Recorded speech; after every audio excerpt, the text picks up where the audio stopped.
And we are following the other breaking news now out of Fairfield at the bottom of the hour here.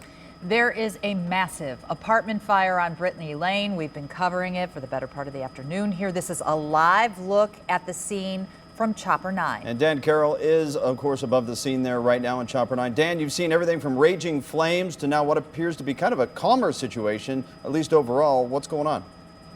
Well, 15 minutes ago, I would have told you that it looked like they were starting to get the upper hand on this fire, but that is no longer the case, as just in the last few minutes, we saw huge plumes of smoke billow out from the middle units of this multi-unit building. If you're just joining us, this is on Brittany Lane in Fairfield, a multi-unit apartment building that is that stretches over several hundred feet. We're looking at the east end of the building right now. This is where a lot of the activity has been going on in the last several minutes to try and get this fire knocked down. There are multiple ladder trucks on top of this building trying to get the fire knocked down. The western end of the building looks like where they're having a little more success getting the fire under control, but the fire continues to rage in the middle units and then on the eastern end of the building, where again we just saw another huge plume of smoke and fire come out of the middle units of this building. A lot of people live here. A lot of people are going to be displaced. And 9 on your sides, Jake Ryle is on the ground now,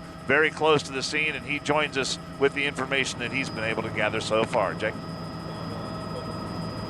Well, Dan, I want to second what you had said there. It does appear that smoke, those flames became much more visible. In fact, when we just got to the scene not too long ago, here on the ground, we could hear a loud thud. It sounded like a roof had possibly collapsed over here. And that is when I want to take a look behind us and see the smoke still going up. Now, they did have a firefighter that was on top trying to battle the flames, the fire up on the aerial. However, they just brought them down once that smoke and once those flames became too intense over the past few minutes. So right now what we're seeing is more or less a ground attack. In fact, there is a line that's being shot right there on the side of the apartment complex. So obviously still a very active situation. Now, I do want to turn your attention, Jerry, if you want to come over here and talk with me real quick.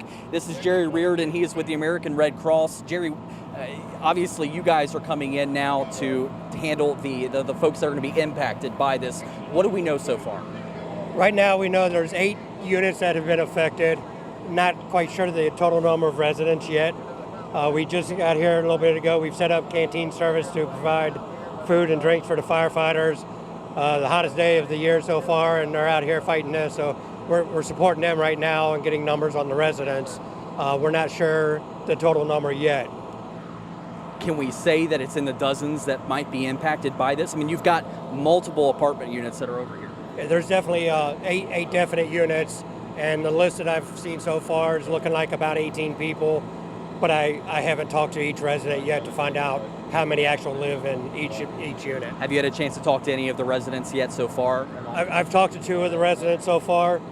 They're all scattered. A lot of them are over at the office right now, and I've got one of my other team members over there talking to them at this point. All right, Jerry, thank you very much for your time. We'll let you get going. I know you're busy and everything. Thank you. We are going to be continuing to follow this. We'll be talking with the fire chief as well, trying to get as much information as we can from the ground here, and we'll keep you updated. For now, reporting live in Fairfield, Jake Ryle, 9 on your side.